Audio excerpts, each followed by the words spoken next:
행복합니다. 오늘 말씀을 통해서 하나님의 사랑을 깨달아 알아가는 시간이 되었으면 좋겠습니다. 오늘 함께 읽은 민수기는 이스라엘 백성들이 광야에서 겪었던 다양한 이야기들을 기록한 책입니다. 광야는 하나님께서 백성들의 마음을 훈련하시고 하나님의 자녀로 자라게 하신 그런 장소였습니다. 오늘 민수기 12장은 특별히 미리암과 아론이 모세를 비방하는 사건을 통해 하나님께서 이스라엘 백성들을 어떻게 이끌어 가는지를 보여주고 있습니다. 오늘의 이야기는 미리암과 아론, 모세의 누이요 형이었던 미리암과 아론이 모세를 비방하는 사건으로 시작합니다. 이들이 모세를 비방했던 첫 번째 주된 이유는 바로 굿수 여자와 결혼을 했다는 것입니다. 굿수 여자가 누구냐라는 두 가지 해석이 있습니다. 하나는 모세의 아내의 십보라를 가리키는 표현입니다. 미디안 사람이었던 십보라와 결혼했던 모세, 그 모세를 가리키는 겁니다. 또 하나는 바로 두 번째 아내 굿수 여자라고 하는 해석도 있습니다. 이 굿수 여자도 이방인에 속합니다. 무엇이었든 이방인과 결혼한 모세를 향해서 미리암과 아론은 모세를 비방합니다. 하지만 사실 모세가 이방인 여자와 결혼했다는 것은 표면적인 이유였고 직접적인 이유는 다른 것이었습니다. 미리암과 아론이 말하려고 했던 원래 비방의 주제는 여호와께서 모세와만 말씀하시느냐, 우리와도 말씀하지 않으시느냐라는 것이었습니다. 바로 모세가 있던 그 리더 자리에 대한 불만이었습니다. 미리암과 아론의 비방에 모세는 아무 말도 하지 않습니다. 그리고 성경은 모세의 성품에 대해서 평가합니다. 그가 온유했다라고 평가합니다. 모세는 그런 비방에 아무런 반박도 하지 않습니다. 아무런 변호도 하지 않습니다. 오히려 제3자가 개입합니다. 바로 하나님이십니다. 오늘 읽은 본문 4절입니다. 여호와께서 갑자기 모세와 아론과 미리암에게 이르시되 너희 세 사람은 회막으로 나아오라 하시니 그 세 사람이 나아가매. 본문에서 하나님께서 갑자기 등장하십니다. 분명히 미리암과 아론은 모세를 향해서 반기를 들고 모세를 향해서 질문했습니다. 그런데 하나님께서 등장하십니다. 그리고 모세는 조용히 있습니다. 그는 온유했기 때문입니다.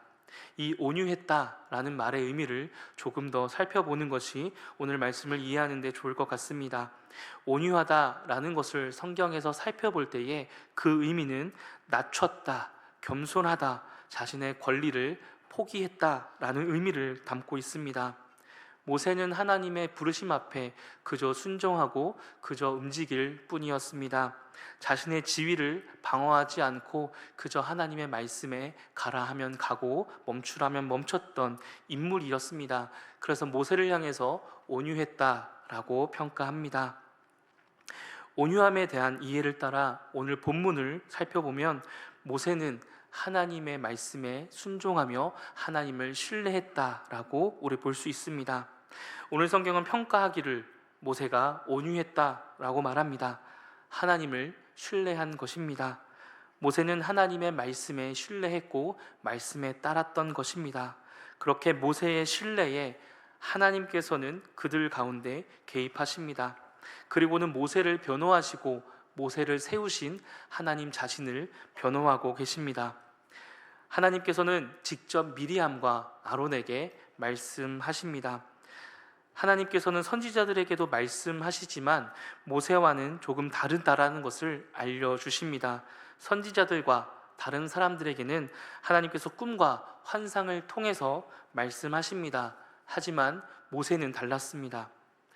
모세는 하나님과 대면하여 정확하고 명확하게 하나님의 말씀을 전달받습니다. 그래서 모세는 특별했습니다. 다른 사람과 달랐습니다. 하나님께서 모세와 함께 하셨고 모세를 직접 대면하셨기 때문입니다. 그렇다면 모세가 특별한 이유는 모세에게 있는 것이 아니라 하나님께 있다는 사실을 우리는 알 수 있습니다. 모세는 특별했습니다. 왜 특별했냐면 하나님께서 모세를 특별하게 대하셨기 때문이었습니다. 모세가 특별한 이유는 하나님에게 있었습니다. 모세가 하나님을 대면하는 것이 아니라 하나님께서 모세를 대면하셨습니다. 그래서 모세와만은 다른 사람과 특별한 관계였습니다. 오늘 미리암과 아론이 모세를 향해서 반기를 들고 그를 향해서 비방을 한 것은 모세의 특별함이었습니다. 여호와께서 너와만 이야기하시는가? 우리와도 이야기하지 않는가? 라는 모세의 특별함에 대한 불만이었습니다. 그러나 그것은 어디로부터 시작된 것입니까? 하나님으로부터 시작된 것입니다. 그러니까 미리암과 아론의 반기는 바로 모세를 특별하게 하신 하나님에 대한, 하나님의 말씀에 대한, 하나님의 질서에 대한 반기였습니다. 그래서 하나님께서는 미리암과 아론에게 직접 나타나 그들에게 직접 말씀하시며 왜 모세는 특별한지 그 모세의 특별함을 직접 알려주십니다. 하나님께서 모세를 그렇게 사용하셨기에 특별하다고 말씀하십니다. 그러면서 그들이 잘못되었다고 말씀하시며 그들에게 진노하시고 병을 주십니다. 그리고 그 자리를 떠났다고 오늘 성경은 이야기합니다. 미리암은 나병이라는 피부병에 걸리게 됩니다. 그것은 하나님의 진노로부터 시작된 것이었습니다. 그래서 아론은 미리암의 피부병을 보고 자신들이 비방했던 모세를 향해서 간구합니다. 본문 11절과 12절입니다. 아론이 이에 모세에게 이르되 슬프도다 내 주여, 우리가 어리석은 일을 하여 죄를 지었으나 청하건대 그 벌을 우리에게 돌리지 마소서. 그가 살이 반이나 썩어 모태로부터 죽어서 나 혼자 같이 되지 않게 하소서. 하나님의 진노로 아론은 자신이 비방했고 반기를 들었던 모세를 향해서 도움을 요청하며 자신을 돌아보게 됩니다. 그들이 비방했던 자가 그들을 도와줄 수 있는 유일한 사람이 되었습니다. 미리암과 아론은 하나님의 질서를, 하나님의 말씀을 다시 확인하면서 동시에 자신의 모습을 직면합니다. 그래서 이렇게 고백합니다. 다시 본문 11절입니다.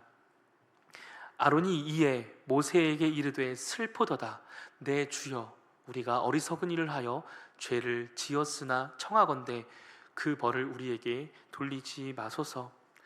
비방을 받았던 모세가 그들을 위해서 기도해야 하는 아이러니한 상황이 되었습니다. 비방했던 모세가 그들에게 유일한 방법이 되었습니다. 모세는 그들의 요청대로 하나님께 부르짖습니다. 고쳐달라고 부르짖습니다. 모세를 향해서 그의 누나, 그의 형이 비난하고 비방할 때 모세는 조용히 있었습니다. 아무 말도 하지 않았던 모세가 아론의 요청에 하나님께 부르짖고 외칩니다. 본문 13절과 14절입니다. 모세가 여호와께 부르짖어 이르되 하나님이여, 원하건대 그를 고쳐주옵소서. 여호와께서 모세에게 이르시되 그의 아버지가 그의 얼굴에 침을 뱉었을지라도 그가 이레 동안 부끄러워하지 않겠느냐.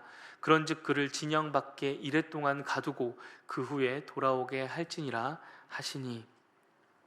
모세의 외침에 하나님께서는 모세에게 대답하십니다. 그러면서 이렇게 말씀하십니다. 아버지가 자녀의 얼굴에 침을 뱉었을 때에도 그것이 너무나도 수치스러울 터인데 하나님의 진노, 하나님의 자녀라고 하는 자가 하나님의 진노를 받았다는 것이 얼마나 부끄러운 일이냐, 그것이 부끄러운 것이 맞다고 말씀하십니다. 그리고 7일 동안 이스라엘 진영 밖에 미리암을 가두고 7일이 다 차고 나서 다시 들어올 수 있다고 말씀하십니다. 이에 미리암은 하나님의 말씀대로 진영 밖에 7일 동안 갇혀 있게 됩니다. 아버지가 자녀의 얼굴에 침을 뱉었을 때에 그 수치스러움처럼 하나님께서는 미리암을 그 수치스러움에 가둬두십니다. 온 진영은 미리암이 다시 진영 안으로 들어오기까지 행진하지 않았다고 오늘 성경은 기록합니다. 본문 15절입니다. 이에 미리암이 진영 밖에 이레 동안 갇혀 있었고 백성은 그를 다시 들어오게 하기까지 행진하지 아니하다가 미리암과 아론이 모세를 비방했던 사건은 하나님의 진노가 임하고 미리암에게 나병이라는 피부병이 나게 되고 진영 밖으로 쫓겨나는 사태로 발전합니다. 우리는 이 본문을 읽으며 잘 한번 생각해 보아야 합니다. 왜냐하면 하나님께서 하나님의 자녀들과 함께하는 방식을 오늘 말씀을 통해서 보여주시기 때문입니다.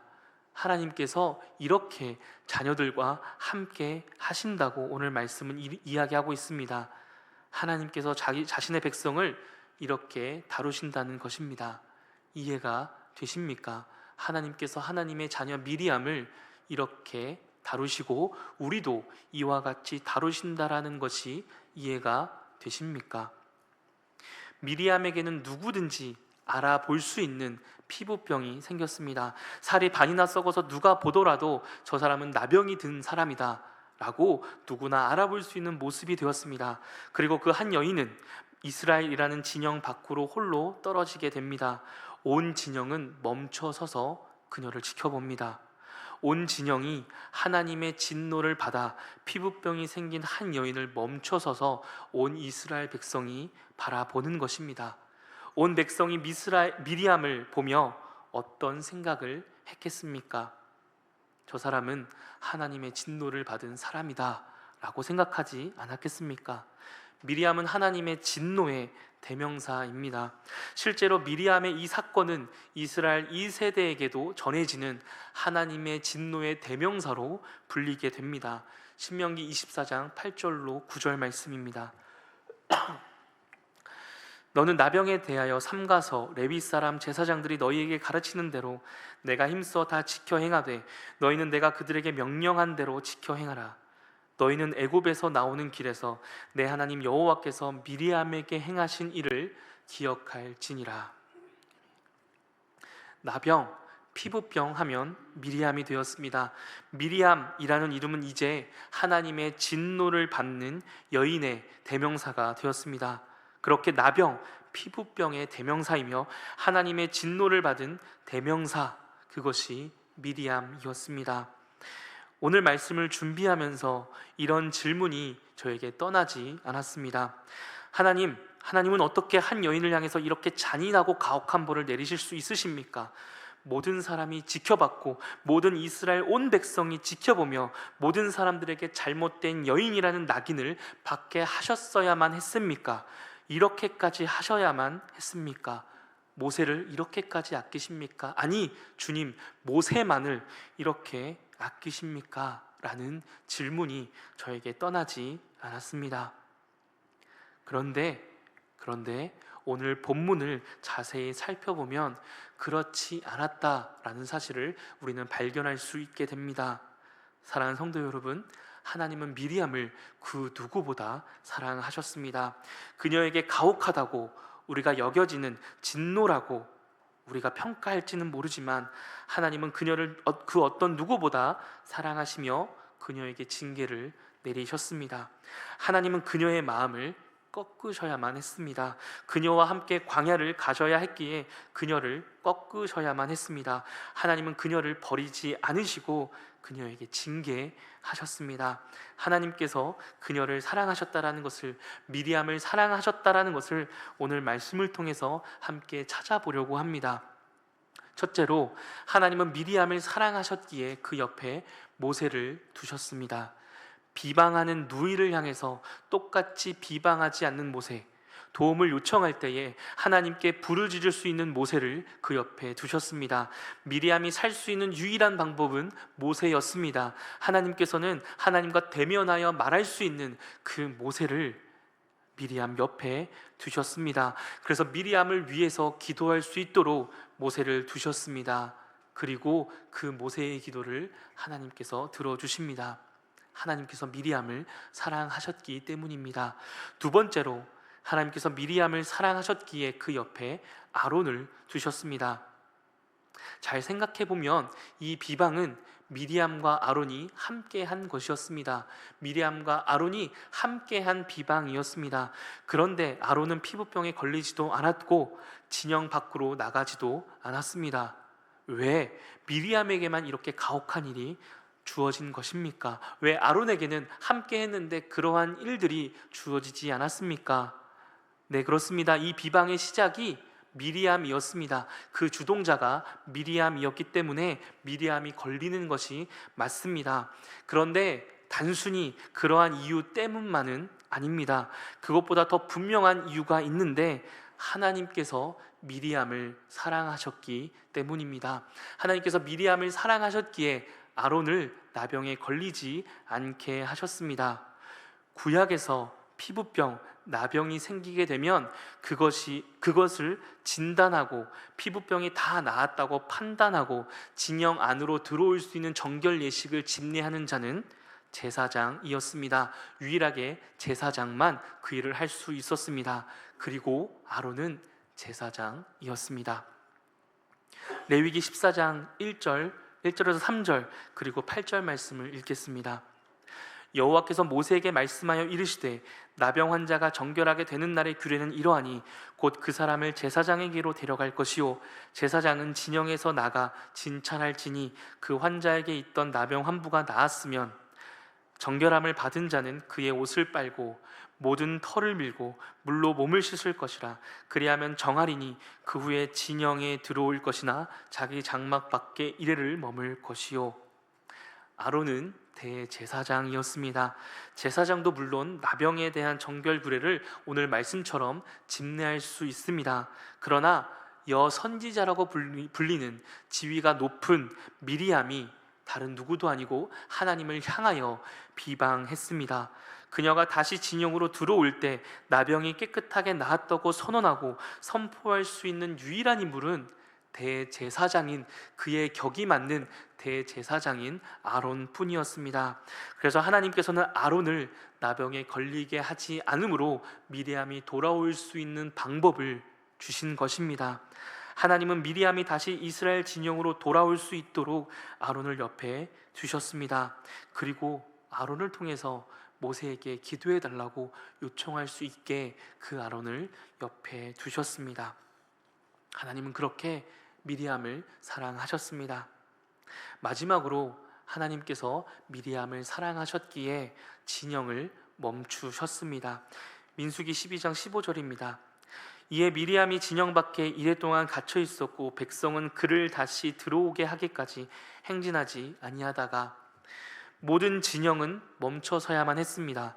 미리암의 7일이 다 차고 정결하게 되기까지 이스라엘 모든 진영은 단 한 명도 빠짐없이 멈춰야만 했습니다. 왜 멈춰섰습니까? 미리암이 돌아와야 했기 때문이었습니다. 미리암이 돌아오기 위해서 모든 진영은 멈춰섰습니다. 미리암이라는 단 한 사람 때문에 이스라엘 온 백성은 멈춰섭니다. 그리고 하나님도 그곳에 함께 멈춰서 계셨습니다. 출애굽기 40장 36절에서 37절은 이렇게 이야기합니다. 구름이 성막 위에서 떠오를 때에는 이스라엘 자손이 그 모든 행진하는 길에 앞으로 나갔고 구름이 떠오르지 않을 때에는 떠오르는 날까지 나아가지 아니하였으며 이스라엘 백성이 움직였던 기준은 구름 기둥과 불 기둥이 그들 진영 가운데 움직이면 진영이 움직였고 멈춰 서면 멈춰 섰습니다. 그리고 이 구름 기둥과 불 기둥은 하나님의 임재, 하나님의 함께 하심을 가리킵니다. 그러니까 이스라엘 백성이 멈춰 선 것은 구름 기둥과 불 기둥이 멈춰 선 것이요, 다시 말해서 하나님께서 멈춰 선 것입니다. 하나님께서는 멈춰 서서 미리암이 돌아오기를 기다리고 계셨다는 사실을 오늘 본문을 통해 우리에게 보여줍니다. 하나님도 멈춰 서서, 진영과 함께 멈춰 서서 미리암이 오기를 기다리셨습니다. 아니, 누구보다 기다리셨습니다. 사랑하는 성도 여러분, 하나님께서 미리암을 어떻게 사랑하고 계시는지가 보이십니까? 하나님은 미리암을 사랑하셨습니다. 아끼셨습니다. 그녀와 함께 광야를 걸어가기를 원하셨습니다. 그래서 진노하셨고 그래서 징계하셨습니다. 미리암이 하나님의 말씀과 다른 곳으로 가는 것을 도저히 볼 수 없어서 막으셔야만 했습니다. 그래서 그녀를 꺾으십니다. 7일이라는 시간 동안 미리암은 홀로 밖에 있어야만 했습니다. 그곳에서 아론이 깨달은 것처럼 자신을 돌아보고 7일 동안 자신을 향해서 나는 부정합니다, 나는 부정합니다, 나는 부정합니다 라고 외치며 지내야 합니다. 그러면서 다시 깨끗해지기를, 그래서 다시 돌아오기를 꿈꿉니다. 그리고 그녀 미리암은 그 마음을 꺾습니다. 다시 진영으로 돌아옵니다. 본문 15절과 16절인데 우리 16절 마지막 절을 함께 읽겠습니다. 15절 제가 읽겠습니다. 이에 미리암이 진영 밖에 이랫 동안 갇혀 있었고 백성은 그를 다시 들어오게 하기까지 행진하지 아니하다가 그 후에 하세롯을 떠나 바란 광야에 진을 쳤다는 것은 진영이 움직였다는 것입니다. 미리암이 진영으로 돌아왔다는 것입니다. 미리암은 꺾였습니다. 하나님의 말씀대로 살지 아니하고 하나님의 말씀과 반대되는 것을 살다가 반대의 의견을 갖다가 이제 그 말씀 가운데 마음을 꺾습니다. 한때 중요한 것은 꺾이지 않는 마음이라는 말이 유행한 적이 있습니다. 말 그대로 어떤 어려움 앞에서도 끝까지 굴하지 말고 마음을 꺾지 말아야 한다라는 말입니다. 저도 때때로 이 말을 새기며 그렇지 힘들어도 중요한 건 꺾이지 않는 마음이니 마음을 붙잡자라며 다짐한 경우도 종종 있었습니다. 그런데 사랑하는 성도 여러분, 신앙 앞에서 하나님 앞에서는 어떻습니까? 꺾일 때는 꺾여야 합니다. 꺾일 때는 꺾여야 합니다. 하나님의 말씀 앞에서 꺾일 때는 꺾여야 합니다. 하나님은 우리를 종종 꺾으시기 때문입니다. 중요한 것은 꺾이느냐 꺾이지 않느냐가 아니라 무엇 앞에 우리가 있느냐인 것 같습니다. 하나님 앞에서 우리는 꺾여야 합니다. 그것이 우리를 살리고 우리로 하나님의 자녀로 살아가게 하기 때문입니다. 하나님은 우리를 사랑하셔서 꺾으십니다. 빨간불에 횡단보도를 달리는 아이를 향해서 잘했다고, 괜찮다고, 중요한 것은 너의 마음이라고 하는 부모가 이 세상 어디에 있겠습니까? 빨간불에 횡단보도를 달리는 자녀가 있다면 소리를 치고 붙잡고 뜯어 말리며 안 된다고 하지 않으시겠습니까? 그 아이를 위해서 또 그 아이와 함께 행복하게 삶을 살아가기 위해서 아무리 그 아이 마음 가운데 나는 빨간불에 달리고 싶어 라는 마음이 있다 하더라도 부모라면, 그 자녀를 사랑하는 부모라면 그 자녀의 마음을 꺾지 않으시겠습니까? 하나님께서는 하나님의 자녀를 사랑하십니다. 사랑하시기에 자녀와 함께 갈 수 있도록 때로는 징계하시며 아프게도 하십니다. 사랑하기 때문입니다. 히브리서 12장 6절로 8절 말씀은 하나님의 자녀된 그 표징이 무엇인지를 보여줍니다. 제가 읽겠습니다. 주께서 그 사랑하시는 자를 징계하시고 그가 받아들이시는 아들마다 채찍질 하심이라 하였으니 너희가 참음은 징계를 받기 위함이라. 하나님이 그 아들과 같이 너희를 대우하시나니 어찌 아버지가 징계하지 않는 아들이 있으리요. 징계는 다 받는 것이거늘 너희에게 없으면 사생자요 친아들이 아니니라. 하나님의 자녀라는 그 사실은 징계를 받는다라는 것을 기억하셨으면 좋겠습니다. 하나님은 하나님의 자녀를 꺾으십니다. 말씀대로 가지 않았을 때에 그 상황을 때로 내버려 두시며 그 마음을 꺾으시기도 합니다. 그런데 오늘 말씀을 잘못 오해하지 마시기 바랍니다. 하나님께서 징계하기 전에, 하나님께서 꺾으시기 전에, 하나님께서 고통을 주시기 전에 돌아오라 라는 말이 결코 아닙니다. 잔소리를 듣기 전에 말을 잘 들으라는 말이 아닙니다. 나를 사랑하셔서 잔소리하시고 말씀하시는 그 부모님이 있다는 것 자체가 얼마나 행복이요 얼마나 큰 복이라는 사실인 것처럼 나와 함께 하시며 때로는 징계까지도 우리 가운데 허락하시며 나를 사랑하시는 그 하나님이 우리 삶 가운데 빈틈없이 계시다라는 사실을 기억하자는 겁니다. 하나님이 우리를 징계하시기에 아프게 하시기에 아프게 하시기 전에 돌아오라는 것이 아니라 때로는 우리를 꺾으실 때도 그것이 우리를 향한 하나님의 사랑이라는 사실을 기억하자라는 것입니다. 말씀을 마무리하겠습니다. 오늘 말씀을 마무리할 때 미리암에 대한 하나님의 말씀, 그 말씀을 통해서 마무리하려고 합니다. 나병의 대명사였고 하나님의 진노의 대명사였고 하나님께 비방했던 비방의 대명사였던 그 미리암을 향해서 훗날 하나님께서는 이렇게 부르십니다. 미가서 6장 4절입니다. 함께 읽겠습니다. 시작. 내가 너를 애굽 땅에서 인도에 내어 종 노릇하는 집에서 속량하였고 모세와 아론과 미리암을 내 앞에 보냈느니라. 이스라엘 백성 가운데 미리암은 나병의 대명사고 하나님의 진노의 대명사며 하나님을 비방했던, 하나님을 대적했던 대적의 대명사였습니다. 그러나 하나님과 함께 살아가며 꺾이며 하나님의 자녀로 자라갔을 때에 훗날 이스라엘을 향하여서 하나님은 미리암을 이렇게 말씀하십니다. 아론과 모세와 함께 두시며 내가 미리암을 너희를 위하여 보내었다 라고 말씀하십니다. 하나님께서는 그렇게 미리암을 사랑하시고 자라나게 하셨습니다. 하나님의 빈틈없는 사랑을 우리의 삶 속에서 동일하게 발견하셨으면 좋겠습니다. 우리의 삶이 날로 기쁠 때에, 좋은 일이 있을 때뿐만 아니라 우리 삶을 어려움 가운데 그대로 두실 때에도 우리를 자라게 하시고 우리를 하나님의 사랑 가운데 거두어 두시고 우리와 함께 하시는 그 빈틈없는 하나님의 놀라운 사랑을 우리가 발견하기를 소망합니다. 하나님은 우리를 꺾으십니다. 꺾으실 때 그냥 꺾으신 것이 아니라 우리 옆에 그 사랑을 두십니다. 모세와 같은 사람을 옆에 두십니다. 아론과 같은 사람을 두십니다. 그리고 교회의 공동체를 두시며 기다리고 함께 기도하며 우리를 하나님의 자녀로 자라갈 수 있도록 사랑하십니다. 뿐만 아니라 하나님께서 멈춰 서서 우리를 기다리고 계시다라는 사실, 우리를 사랑하신다라는 그 사실을 우리 삶 속에서 발견하며 주님의 그 사랑 안에서 때로는 꺾이며 주님 안에서 자라나며 그 말씀 앞에 자라나며 어제보다 오늘, 오늘보다 내일 더 하나님의 자녀로 자라가는 우리 모두가 되기를 주님의 이름으로 간절히 축복합니다. 기도하겠습니다.